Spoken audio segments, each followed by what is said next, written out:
Happy Thursday. It's all happening, isn't it? But at least the days are getting longer and it's getting warmer. So I don't want to say it's worth it, but it's worth it. Okay, this is going to be kind of a meta Thursday video. It's going to talk about something that's about the same thing. You'll get there. The question: if you could ask God any question, and it doesn't have to be just one, questions, what would you ask him?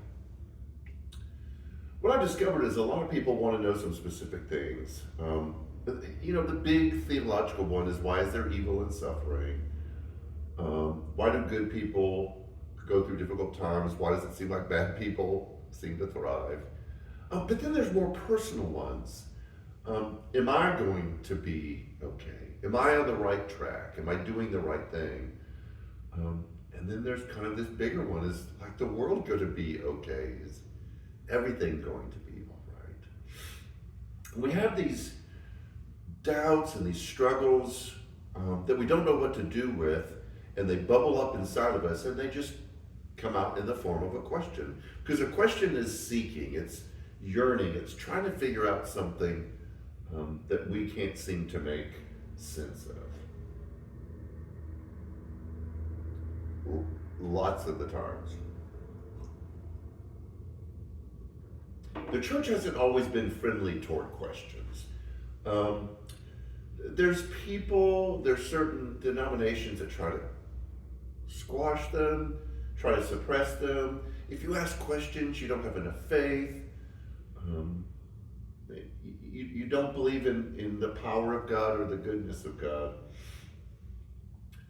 And when I look at Scripture, I see a constant history of people crying out to God in the form of a question. One of my favorite ones is in Habakkuk, who was a minor prophet. Poor guy, I don't know why he was called a minor prophet. He still probably struggles with that one. And his was, "How long, O Lord?" Like, have you ever felt that? Like, oh God, I see all this stuff going around me. I'm in the middle of this really horrible thing. How much longer do I have to put up with it? We see, where are you, God? We see, why do my enemies prosper? Why is this happening?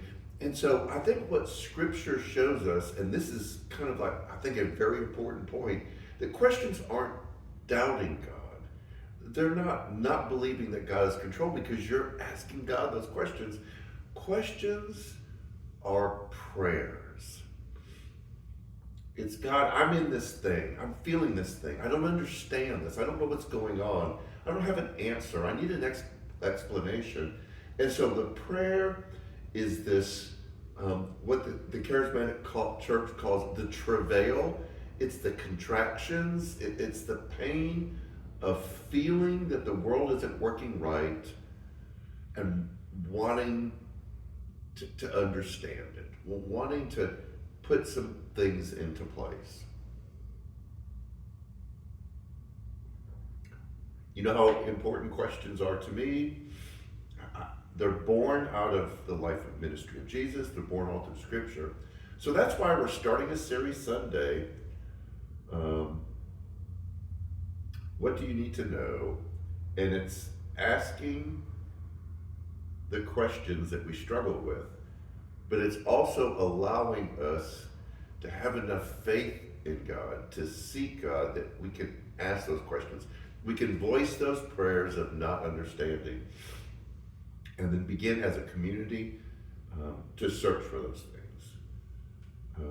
This will be hopefully a fun series, but one that frees us up from this oppression of just blind obedience, and allowing us to wrestle these doubts and struggles and questions out with God. We have 5 Sundays in March, so we're going to be doing a lot. We have some important things coming up. We've got a church-wide fellowship on March 9th. That's Spring Forward Day. You're going to be up early anyways. So come join us. We'll have a 30-minute service like we did last time. a condensed service, and then we'll move to the community room. It's going to be a really interesting one. We had a meeting about it a couple weeks ago, and then again this week to iron out the details. We had such a fantastic turnout for the last one. We had to set out extra tables. So if you're coming to that, there's some sign up in the lobby where you can bring some items for it. We're going to be starting a drive soon for Hope Academy, which is a school that works with at-risk kids. Had Man Cave this past Monday night. Unbelievable. New face, great conversation. It didn't go the direction that I had planned, but there was a lot of conversation afterwards. You've got women's virtual Wednesday night, met last night, Bible study. You've got Thursday morning meeting right now in person. You've got financial class, after party, grief share. We're looking into some other small groups. We have a lot going on. So check out all our social media. If you have any questions, that's why it's Meta, please feel free to contact us. We want to help you out. So, Sunday, what do you need to know? Let's begin the journey together. Enjoy the weather. Have a great day, and take care.